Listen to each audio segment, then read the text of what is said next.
अभी पता चलेगा, अभी दूध का दूध। आपने कहा कि हम हनुमान चालीसा नहीं पढ़ते, हम हनुमान चालीसा पढ़ते, हम वेद पढ़ते। तुम बता दो हनुमान चालीसा में नहीं है हनुमान चालीसा और गीता आपको आती है?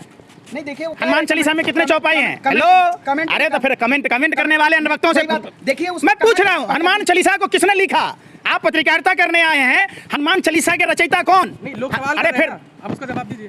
लोग कौन होता है? लोग कमेंट कर रहे हैं आपको। अरे तो कमेंट करने वाले हर आदमी सुनिए, अरे सुने रहे, हम कौन है? हम जनता हैं, हम पूछ रहे। अरे भैया आप ही लोगों से पूछ रहे हनुमान चालीसा में कितने चौपाई होते हैं? बता दो, नहीं तो आपको अरे सुनो, हम कुरान में बताएंगे। पत्रकार हो कि किसी के भाड़ हो, भैं कुत्ता भी बेवजह नहीं भौंकता। आप लोग भौंके जा रहे हैं, पूछ रहे सवाल हनुमान चालीसा में कितने चौपाई हैं? मैं पूछता हूँ, हमें नहीं पता। आपने कहा ना, मैं पूछ रहा हूँ, फिर वही बात का सवाल था।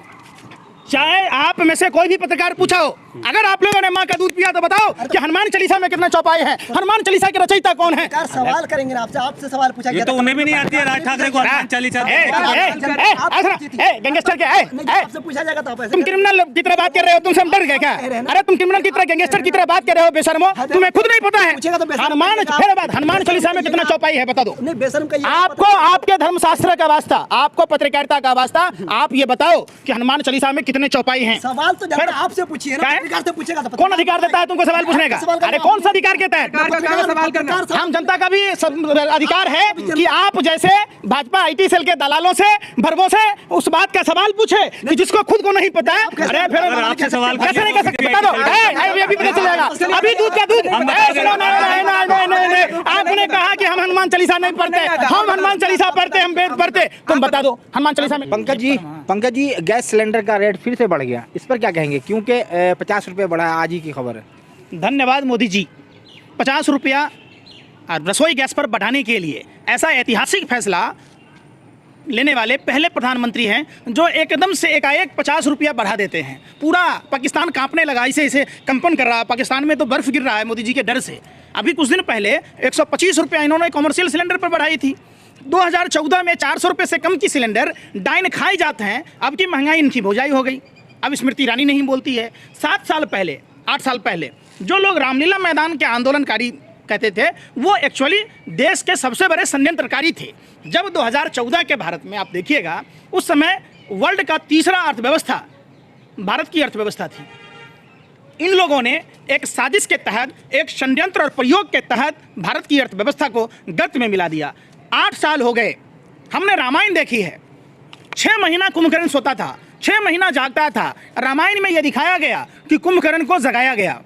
ये पता नहीं, हम तो गए थे रालेगांव सिद्धि कुंभकर्ण को जगाने। यह कुंभकर्ण आज तक नहीं जागा और कहीं बैठ के कहाँ नहीं, पता नहीं मुजरा गा रहा है, पता ही नहीं चल रहा है। कहाँ है अन्ना? गांधी के विचारों पर चलने की बात कर रहा था। साधु के वेश में लुटेरे हैं देश में। उसी रामलीला मैदान का साजिश करता जिसने धर्म के आड़ में, जो साधु के बेस में लुटेरे हैं देश में, इन्होंने सलवार पहनकर भागा था। साइकिल पर मट्ठा बेचने वाला आज लगभग पूरे हिंदुस्तान के प्रमुख शहरों का भूमाफिया हो गया। और इनके और जो औद्योगिक इकाई का आपने देखा होगा, पैसा माफ कर दिया गया। सारी प्रोडक्ट इनके कंपनी में बनता है। जो जिनसे खुजली होने की बात कह रहा था, उनके 3000 से अधिक प्रोडक्ट लॉन्च हो गए। मूत्र को ये बेचने लग गया। पता नहीं मूत्र गौ का है भी कि नहीं है, ये सबसे बड़ी बात है। महंगाई तो पहले से बहुत ज़्यादा बढ़ गई है। आम लोग बिल्कुल बहुत मुश्किल से जी रहे हैं, लेकिन निश्चित इस तरह की महंगाई बढ़ती जाएगी तो आम लोगों का जीना बिल्कुल दोभर हो जाएगा। इस पर निश्चित तौर पर 2014 के समय क्रूड ऑयल का जो रेट था और आज के समय जो क्रूड ऑयल का प्रति बैरल रेट है, जब देखिएगा तो पहले से कम है।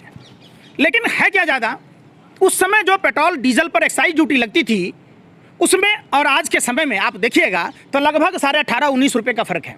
अगर मोदी सरकार 2014 के कंपेयर में एक्साइज ड्यूटी रखती है तो निश्चित तौर पर देश की आवाम को 18.5 रुपये का फ़ायदा होना निश्चित तय है। लेकिन क्या है, जब ये मुख्यमंत्री थे तो देश के प्रधानमंत्री को कोस रहे थे, जब देश के ये प्रधानमंत्री हैं तो ये राज्यों के मुख्यमंत्री को कोस रहे हैं। विपक्ष मजबूत था ना उस वक्त? देखिए, कहीं विपक्ष मजबूत नहीं था। सत्ता पक्ष के लोग उनकी बात को सुनते थे। विपक्ष था उस वक्त, आज तो विपक्ष है भी नहीं। उस समय लोकतांत्रिक सरकार थी, प्रजा के द्वारा चुनी हुई सरकार थी। आज जो समय भारत में चल रहा है, हिटलर के भाई, जुड़वा भाई जुटलर की सरकार है। आप देखिए, देश में रहेंगे तो भगवा पहन लेंगे, गंगा जी में भी स्नान करेंगे तो पूरी धार्मिक आवरण में रहेंगे। आपने देखा होगा बनारस में करोड़ों लोग स्नान करते हैं, लेकिन 2 ही लोटा तैर रहा था। एक बगैर पेंदी का लोटा पानी में तैर रहा था, दूसरा पीतल का लोटा। बाहर विदेश गए, ओ माय गॉड बोल रहे, उन्होंने वहाँ श्री राम सीताराम हर हर महादेव जय श्री कृष्ण नहीं बोला। ओ माय गॉड, माने राम और कृष्ण को भूल गए। अंग्रेज हो गए। अब सोचिए, जो आदमी वतन से बाहर के दूसरे देश में कदम रखते ही अपने आराध्य देव को भूल जाए, उस आदमी का क्या करना। प्रधानमंत्री का पद का गरिमा है, आप कभी गरीब हो, उस पद का ख्याल रखिए, इस तरह कमेंट ना करें। सुनिए, आप पत्रकार हैं, शायद आपको पता होगा 2014 से पहले मुख्यमंत्री होकर, हम तो मुख्यमंत्री नहीं ना हैं, क्या क्या नहीं प्रधानमंत्री के बारे में बोला करते थे।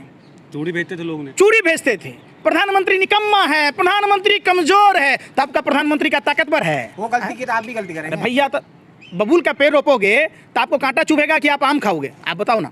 बबूल के पेड़ में फल नहीं फलता। खुद जो उस समय वर्तमान में गुजरात के मुख्यमंत्री थे, जो देश के वर्तमान में प्रधानमंत्री हैं, वो कहते थे, भाइयों बहनों मित्रों, ये हथियार कहाँ से आते हैं? तब बता दीजिए प्रधानमंत्री जी कि पुलवामा में 300 किलो आरडीएक्स कहाँ से आया, 50 किलो जेलेटिन कहाँ से आया, 5 से अधिक जगह जो ये ड्रग्स पाए गए। आपकी सरकार है, आप प्रधानमंत्री हैं, आपका तारीपार गृह मंत्री है, आपके रक्षा मंत्री हैं, तो ये ड्रग्स आ कहाँ से रहा है? आप सवाल पूछिए। ये तो हम नहीं बोल रहे, ये तो प्रधानमंत्री की बात है। प्रधानमंत्री ने कहा था, भाइयों बहनों मित्रों, जिस देश का रुपया गिरता है उस देश के प्रधानमंत्री का चरित्र गिरता है। तो आज क्या नरेंद्र मोदी जी का चरित्र गिर गया है? पूछे नरेंद्र मोदी जी से, मैं नहीं बोल रहा। संदीप पात्रा क्या बोलते थे, आपने सुन लिया उस दिन, कितनी बड़ी बेइज्जती हुई। तो ऐसा नहीं बोलना चाहिए जिससे झगड़ा हो, जिससे दूसरों को तकलीफ हो। पंकज जी, जिस तरीके से काशी में विवाद चल रहा है मस्जिद को लेकर, उस पर क्या कहेंगे? देखिए, विवाद तो क्या है कि भाजपा के डिक्शनरी से कभी खत्म नहीं होने वाला। मैं तो कहता हूं, हिंदुस्तान के अमन भाईचारे के लिए, देश के तरक्की के लिए एक ही बार सारे जितने विवादित जगह हैं उन सब पर फैसला हो जाना चाहिए। सीधी सी बात है। ये बार बार सिलेबस के हिसाब से कि फरवरी में ये करना है, मार्च में ये करना है, कभी हिजाब का मुद्दा उठाना है, तो कभी लाउड स्पीकर का मुद्दा उठाना है, तो कभी हनुमान चालीसा का मुद्दा उठाना है, तो कभी अजान का मुद्दा उठाना है। 2024 तक, जब तक चुनाव नहीं हो जाते, तब तक ये सारी मुद्दाएं चलती रहेंगी। वो कह रहे हैं, अरे सुन तो लो भाई, देश में मुद्दा स्कूल का कब चलेगा, कब पढ़ेगा इंडिया तो बढ़ेगा इंडिया, बताइए। कब अस्पतालों का मुद्दा चलेगा? अगर अस्पतालों का मुद्दा छाया रहता तो उसी बलिया में, जहां पार्ट 2 की सरकार जब दोबारा बना, अरे सुन तो लीजिए, मुस्लिम मंदिर मस्जिद से सत्ता मिल रहा है इनको, तो फिर इन चीज़ों में कौन ध्यान देगा? समझिए, यही समझने की चीज़ है। आप 4 कितने भाई हैं आप? फिर भी आप अगर 6 भाई आपस में लड़िएगा, अरे सुन तो लो, सुन नहीं रहे। जब आपके घर में सभी परिवार के लोग झगड़ा करेंगे, जब आपके घर में बरकत नहीं आएगी, तो ये भारत में जो हिंदू मुसलमान सिख ईसाई बौद्ध जैन ये सब क्या हैं? हम भाई हैं। हम जब आपस में लड़ेंगे तो हमारे देश में बरकत नहीं आएगी। देश में तरक्की तब होगा, बरकत तब होगी जब हम सब भारत के नागरिक के रूप में, हम भारतीय के रूप में अपने देश को, अपने वतन को प्रगति के पथ पर ले जाएंगे और एकजुट होकर काम करेंगे। हनुमान चालीसा के बाद राज ठाकरे कह रहे हैं कि उन्हें अयोध्या दर्शन करने जाना है, यूपी आ रहे हैं वो, क्या कहना चाहते हैं आप इसके बारे में? देखिए, ये 2 कौड़ी का लुच्चा लफंगा टपोरी आदमी कौन है? राज ठाकरे, भाजपा का भोंपू। भाजपा इसको बेवजह बजा रही है, मतलब बजा रही है। आप एक बात बताइए, जिस राम और कृष्ण का जन्म उत्तर प्रदेश में हुआ, जहां माँ सीता का बिहार में जन्म हुआ, वहां के लोगों के साथ राज ठाकरे जैसा, हमारे यहाँ तबेले में भी काम करने लायक उस आदमी नहीं होता है, उससे ज़्यादा आदमी तबेले में काम करता है। पंकज जी, लोग कमेंट में आता है कि आप कुरान पढ़ना चाहते हैं, कुरान पढ़ते हैं और गीता और हनुमान चालीसा आप पढ़ते ही नहीं, आपको आती ही नहीं है हनुमान चालीसा और गीता। आपको आती है? नहीं, देखिए हनुमान चालीसा में कितने चौपाई हैं? हेलो, अरे तो फिर कमेंट करने वाले अनवक्तों से देखिए, मैं पूछ रहा हूँ, हनुमान चालीसा को किसने लिखा?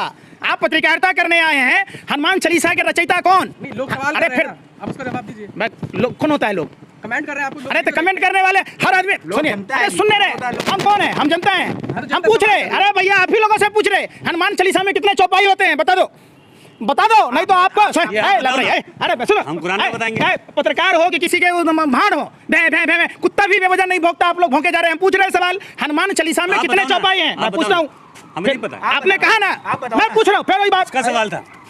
चाहे आप में से कोई भी पत्रकार पूछा हो, अगर आप लोगों ने माँ का दूध पिया तो बताओ कि हनुमान चालीसा में कितने चौपाई हैं? हनुमान चालीसा के रचयिता कौन है? यार सवाल करेंगे ना आपसे, आपसे सवाल पूछा ये गया तो था। उन्हें भी नहीं आती है राज ठाकरे को हनुमान चालीसा। गैंगस्टर क्या आपसे पूछा जाएगा तो आप ऐसे तुम क्रिमिनल की तरह बात कर रहे हो? तुमसे हम डर गए क्या? अरे तुम क्रिमिनल की तरह, गैंगस्टर की तरह बात कर रहे हो बेशर्मो? तुम्हें खुद नहीं पता है पूछेगा तो बेशर्म हनुमान, कहेगा। फिर बात, हनुमान चालीसा में कितना चौपाई है बता दो। नहीं बेशर्म का ये आपको आपके धर्मशास्त्र का वास्ता, आपको पत्रकारिता का वास्ता, आप ये बताओ कि हनुमान चालीसा में कितने चौपाई हैं? सवाल तो फिर- जनता आपसे पूछिए ना, क्या है? पत्रकार से पूछेगा तो कौन अधिकार देता है तुमको सवाल पूछने का? अरे कौन सा अधिकार कहता है? सरकार का काम है सवाल करना। हम जनता का भी अधिकार है कि आप जैसे भाजपा आईटी सेल के दलालों से, भरबों से उस बात का सवाल पूछे कि जिसको खुद को नहीं पता है। अरे फिर अगर आपसे सवाल कैसे नहीं करें कर तो सकते? बता दो। ये भी पता चल जाएगा। अभी दूध का दूध। सुनो, नहीं, आपने कहा कि हम हनुमान चालीसा नहीं पढ़ते, हम हनुमान चालीसा पढ़ते, हम वेद पढ़ते। तुम बता दो हनुमान चालीसा में कितने चौपाई? आप बताइए, हमको नहीं 40 चौपाई। 40 और गोस्वामी तुलसीदास ने लिखा। अरे सुन तो लो, सुनाइए। सुन लो पहले बात। अभी एक बात पर हार गए आप। यही आप लोगों का काम है। भाजपा ने आप लोगों को प्रमोट करने के लिए पैसा दिया हुआ है कि देश में महंगाई का मुद्दा आज 50 रुपए सिलेंडर पर बढ़ गया, इस पर चर्चा नहीं हो। आप सुनो सुनो पहले गुरुजी, सुन तो लो, सुन नहीं रहे मैं क्या कह रहा हूं। आप सवाल डिबेट चलाओ, पूछो कि दलित युवक के पैर कैसे चटाए गए, तो दलितों के साथ भोजन खाने का स्वांग क्यों? हिंदू धर्म में छुआछूत है, क्यों पाखंड है, क्यों अंधविश्वास है? हम सभी इसको खत्म करके प्रभु श्री राम की तरह, जिस तरीके से उन्होंने सबरी माता के जूठे पैर खाए, जिस तरीके से उन्होंने वाल्मीकि ऋषि के कुटिया में अपनी गर्भवती पत्नी को रहने का ठिकाना बनाया, ऐसे ही पूरे देश में ऐसी व्यवस्था हो कि हम सिर्फ और सिर्फ इंसान की भूमिका में रहें।